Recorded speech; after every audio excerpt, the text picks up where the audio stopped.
Hello family, enjoy this relaxing moment with AfriTales 38. Remember to subscribe and share your thoughts in the comment section and generously hit the like button because it means a lot to us.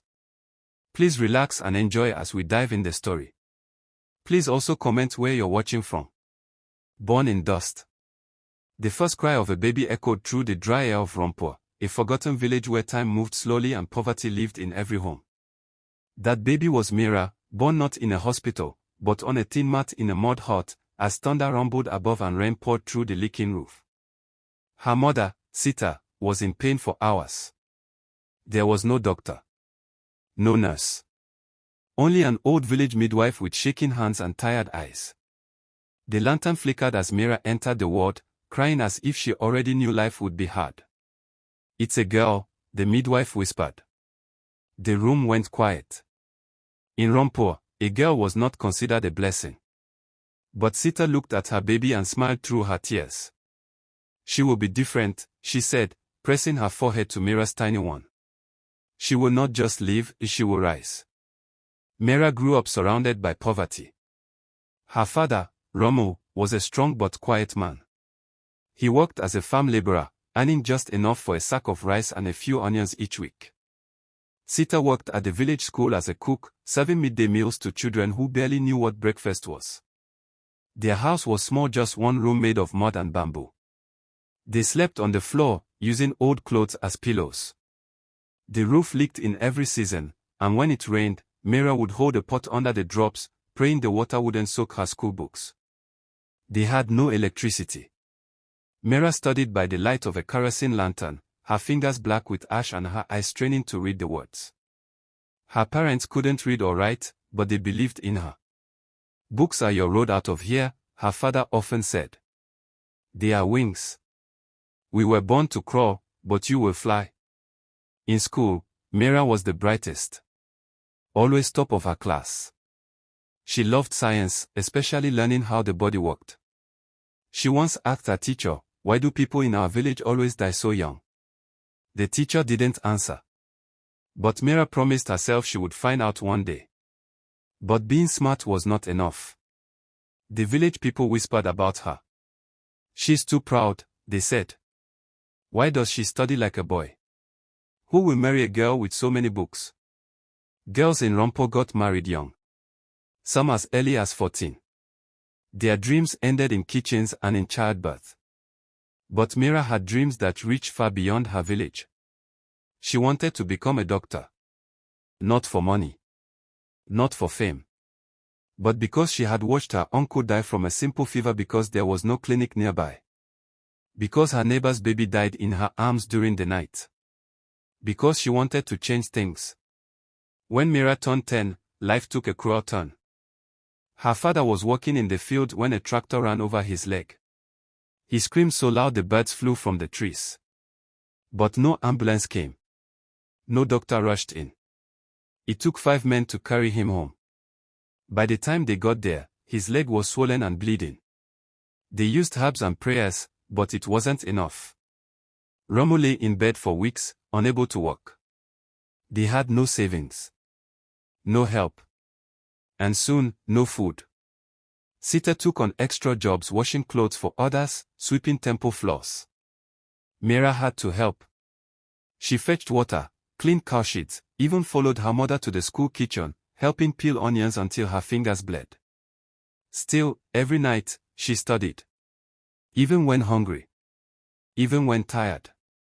Then came the insult that shook her heart.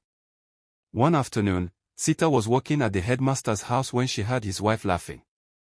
"That daughter of yours," she said, "studies like she's going to cure cancer. But we all know where she'll end up, married off to some drunkard. Wasting your time." Sita didn't answer. But she went home, sat beside Mira, and said, "If they laugh at you, let them. But prove them wrong. Even if the world is made of stone, you must be water. Water breaks through everything." That night, Mira cried into her pillow, not from sadness, but from a fire that was building inside her. A storm of dreams. She wrote in her notebook. "One day, I will wear a white coat. And they will clap instead of laugh." But dreaming was not enough. One evening, Sita fell sick. She fainted in the kitchen, and there was no one to help. Mira ran for miles to fetch the nearest doctor, over 2 hills and across a muddy river. But by the time the doctor arrived the next day, Sita had recovered slightly on her own. The doctor charged 500 rupees for the visit. More than they earned in 2 weeks. That night, Mira didn't sleep. She looked up at the sky through the holes in the roof and whispered, "God, if you can hear me, give me a way. Just one chance." She didn't ask for riches. She didn't ask for comfort. Just a chance. To learn. To grow. To escape the fate that her village had already written for her. And just like that, something began to shift. Her father was walking in the field when a tractor ran over his leg. He screamed so loud the birds flew from the trees. But no ambulance came. No doctor rushed in. It took 5 men to carry him home.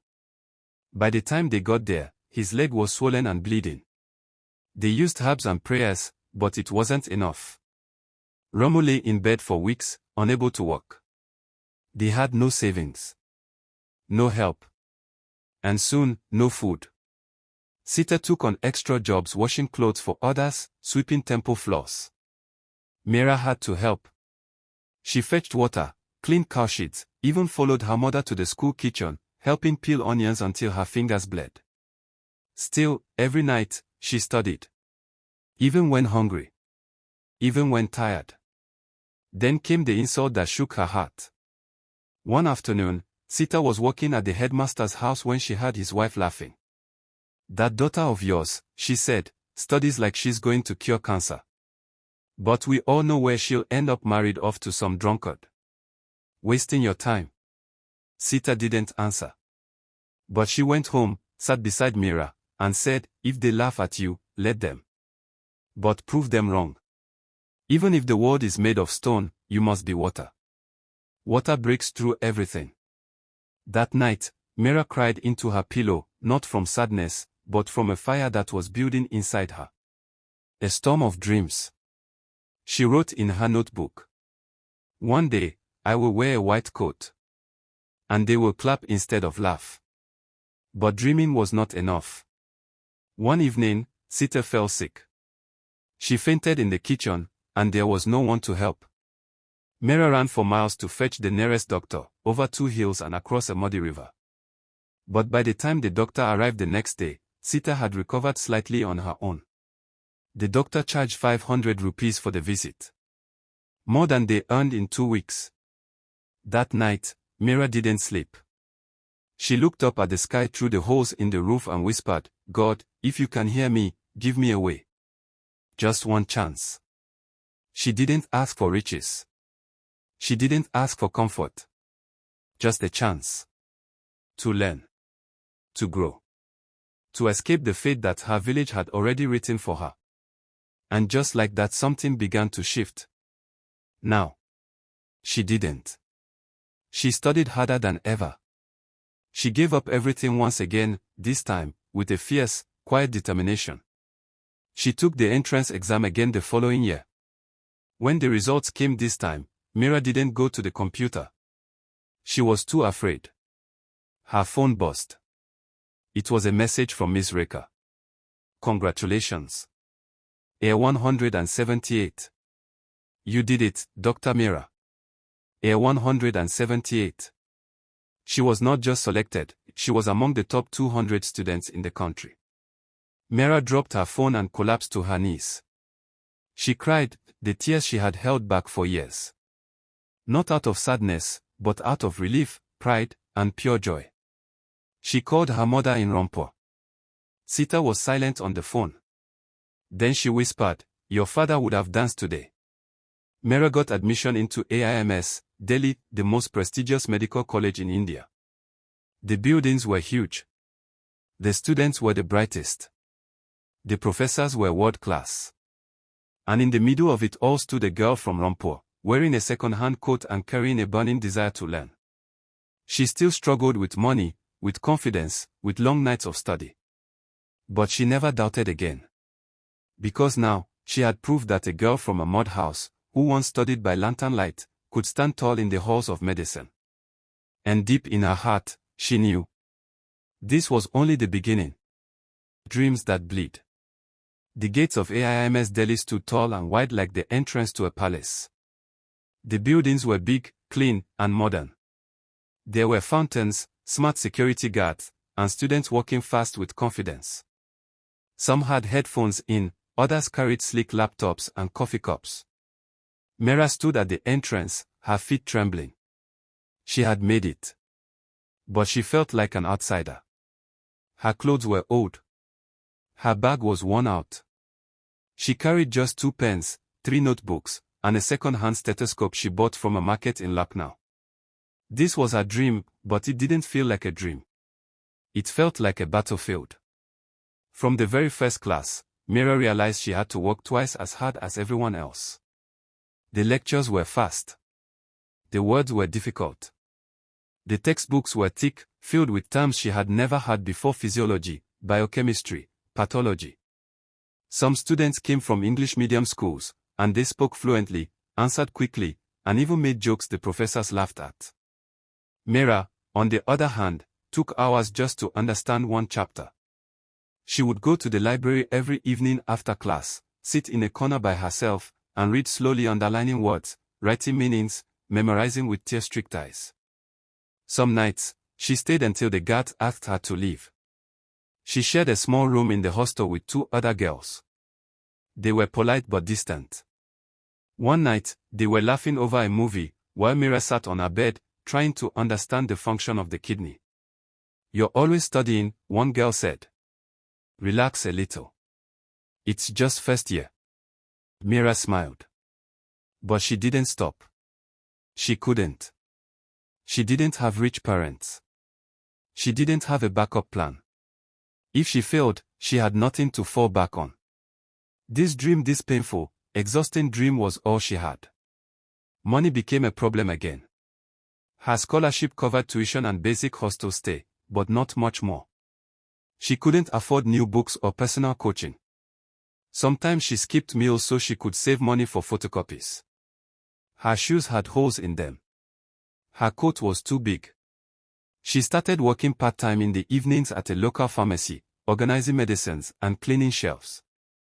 The pharmacist, an old man named Mr. Kapoor, noticed how she always read while standing behind the counter. "You're not like the others," he said once. "You're hungry, not for food, but for greatness." One day, during a practical session, Mira fainted. She hadn't eaten properly in 2 days. She had barely slept. The pressure had built up: classes, exams, part-time work, until her body gave in. She woke up in the infirmary with amphor in her arm and the college nurse sitting beside her. "You need to take care of yourself," the nurse scolded. "You can't help others if you destroy yourself first." That sentence stayed with Mira. She realized she couldn't keep burning both ends of the candle. She had to find a balance or she would break. Slowly, things improved. Her professors began to notice her. One of them, Dr. Ahmed, was particularly impressed by her dedication. "You may not be the fastest," he told her, "but you're the most determined. And in medicine, that's what matters most."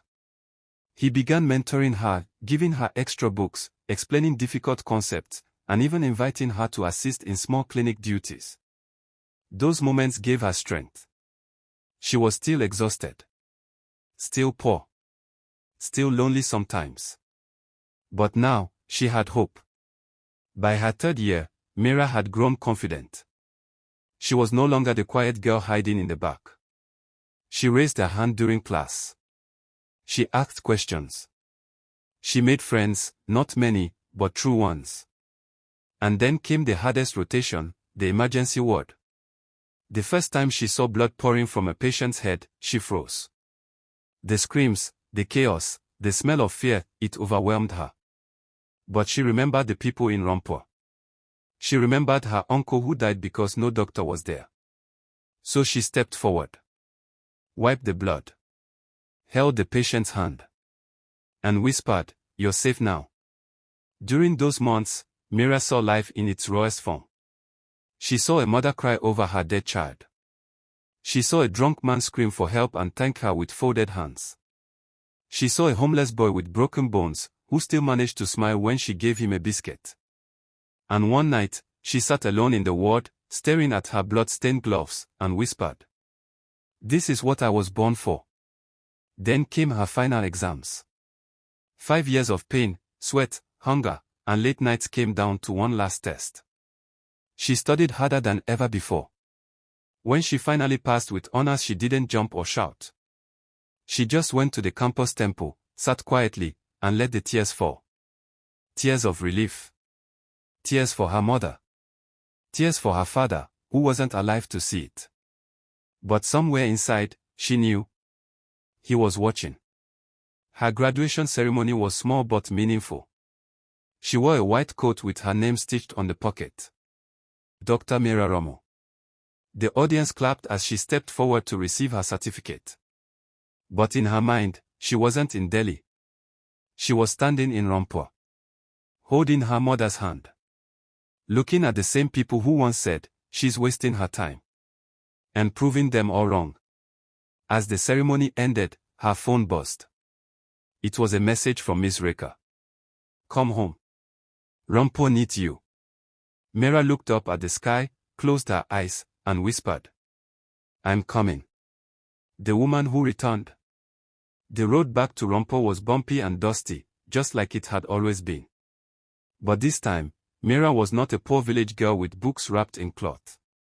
She wasn't walking barefoot or holding her mother's sorry tightly in fear. She was returning as Dr. Mira Romo. The girl who once studied under a kerosene lamp was now a doctor with a degree, experience, and a heart full of fire. She wore a simple white salwar, her stethoscope slung around her neck. Her hair was tied back, and she carried a black medical bag in one hand, the same bag her mentor, Dr. Ahmed, had gifted her before she left Delhi. The small, second-hand car she borrowed made heads turn as it rolled into Rampur. Children ran after it. Women peeped from behind doors. Men stopped their bicycles. They all stared in silence. Was this the same Mira? The same girl they once mocked? The one they said would never be anything? Her mother, Sita, stood at the gate of their old house, now repaired with bricks, a tin roof, and a water tap outside. Her back was slightly bent with age, but her eyes were bright, and her hands were ready to hug. "Welcome home, Dr. Sahiba," she said with a proud laugh, tears streaming down her cheeks. Mira dropped her bag and hugged her mother tightly. "I'm not a Sahiba," she whispered. "I'm still your Mira." But something had changed. She was no longer the girl who needed saving. She had become the one who saves. In the days that followed, Mira began to walk through the village again, visiting neighbors, talking to old teachers, playing with children. But she wasn't here just for smiles and greetings. She had come back with a plan. Rampur had no proper clinic. The nearest hospital was 2 hours away. Women still delivered babies at home. Fever, diarrhea, cough, all were treated with herbs, gases, and prayer. Mira had seen people die from simple illnesses. She had lost her uncle, seen her mother faint, and held crying children who had never even touched clean water. That pain had become her purpose. She decided to open a health center in Rampur. Not a fancy hospital, just one clean room, a strong roof, basic medicines, and a table where she could sit and serve. But starting something in a village wasn't easy. The landlord refused to sell land for the clinic. Some men mocked her, saying, "She thinks she's better than us because she studied in the city." Others spread rumors that she was working with foreigners, that she had forgotten her roots, that she was chasing fame. Even a relative said, "Why waste your time here? Get a job in the city. Earn lakhs. Marry a rich man." But Mira stood firm. "I did not become a doctor to sit in an air-conditioned office," she said. "I became a doctor to fix the place that broke me." Her voice didn't shake. And slowly, one by one, people began to believe. Her first supporter was the village school headmaster, who offered an unused classroom as her temporary clinic. She cleaned it herself, painted the walls, brought an old wooden table and 2 plastic chairs. She hung a sign at the gate. "Dr. Mira Ramu, free consultation. Within a week, people began to come, shy at first, then in numbers. A mother with a crying baby. An old man with chest pain. A young girl with severe stomach cramps. Mira listened to them all. Gave them medicine, advice, and more than anything, respect. She never rushed. She never scolded. She treated every patient like family. Word spread. Soon, people from nearby villages came on bicycles, in bullock carts, on foot. One morning, a woman from a neighboring village arrived holding her newborn. She had walked 8 kilometers just for a checkup. "I heard about you," she said. "They say you have healing hands." Mira smiled. "I just try my best." But deep down, she knew it was more than that. These people weren't just coming for medicine. They were coming for hope. For once, someone had returned to the village not to take, but to give. Donations started coming in from people who read about her work online, thanks to Ms. Reka, who wrote about Mira's journey in a small magazine. With the help of a local NGO, Mira bought land near the village center and began building a real clinic, with 2 rooms, a delivery bed, basic equipment, and even a small medicine store. She named it Saviour Wellness Center, after her mother. When the center opened, the village held a celebration. There were flowers, songs, and sweets. Sita cried as Mira cut the ribbon. The same people who once doubted her now stood in line to bless her. "You are the pride of Rampur," the village head said. "We were wrong. You are not just a girl, you are a light." Mira didn't stop there. She started free health classes at the school, teaching children about hygiene, nutrition, and first aid. She organized women's health camps, where mothers could learn about safe pregnancy and menstrual hygiene, topics no one had dared to speak of before. She trained local girls to become health volunteers, giving them jobs, purpose, and power. The girls looked at Mira with stars in their eyes. She was no longer just a doctor. She was a symbol of what was possible. One evening, Mira sat outside her house, drinking tea with her mother. The sky was pink with sunset, and the clinic lights glowed in the distance. Sita looked at her daughter and said, "You did what none of us could." Mira smiled. "I just did what you taught me. To keep walking, even when the road is full of stones." The seed that bloomed. It had been 2 years since Mira opened the Saviour Wellness Center, and the changes in Rampur were visible like sunshine after a long storm. Children who once coughed all winter were now running around healthy. Mothers no longer feared childbirth. People no longer traveled hours for simple treatments. But the biggest change wasn't just in the bodies, it was in the minds. People now believed that a girl from their village could become anything. And that changed everything. Mira had started something that reached far beyond her clinic walls. She began visiting nearby villages, organizing mobile camps with the help of a nurse and a volunteer driver. They carried medicine in plastic boxes, a blood pressure monitor, bandages, and hope. She would sit under trees with villagers gathered around her. Some had never seen a doctor in their lives. Mira treated their wounds, explained diseases in simple language, and taught them how to stay clean, drink safe water, and eat right. Every visit planted a seed. But the real garden began when Mira focused on the girls. She remembered her own childhood, the whispers, the insults, the pressure to marry young. So she decided to break the chain. With her small savings and some support from an NGO, she started a weekend class for village girls. At first, only 5 came. Then 10. Then 30. She called it Wings to Fly. Every Saturday, she taught them things beyond books: how to speak with confidence, how to dream big, how to believe in themselves. She told them stories of Kiran Bedi, Kopina Chola, and herself. She showed them how to fill forms, read newspapers, and even how to use a computer, the one she bought from her own pocket money. One day, she brought a mirror and asked each girl to stand before it. "What do you see?" she asked. "Just myself," one girl whispered. "No," Mira said. "You see a doctor, a teacher, a leader. You just don't know it yet." The program began to change lives. One of the girls, Pushpa, who once cleaned houses after school, passed her 10th grade exams with top marks. Mira helped her apply for a city scholarship. Another girl, Nilam, who was once shy and silent, stood on stage at a village event and gave a speech about women's rights. Parents who once refused to send daughters to school now beg Mira to enroll them in her program. "We want our daughters to be like you," they said. And Mira smiled, not with pride, but with hope. She knew she wasn't building a clinic anymore. She was building a generation. Soon, she launched the Mira Foundation, a trust dedicated to supporting rural girls who wanted to study, especially in medicine, teaching, and nursing. She didn't just give money. She gave mentorship. She called, checked on their progress, and even visited the girls in their colleges when she had time. She encouraged them to return and serve their communities just like she did. "I'm not building one success story," she told a journalist. "I'm planting 100 mirrors." News of her work began to spread. Her story was published in newspapers and featured on local TV channels. One day, she received an email that made her sit in silence for a long time. It was an invitation to New Delhi. She was being honored with the National Women's Impact Award by the Ministry of Health.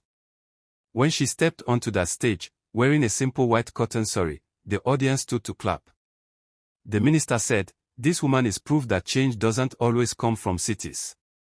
Sometimes, it grows in the dust of forgotten villages."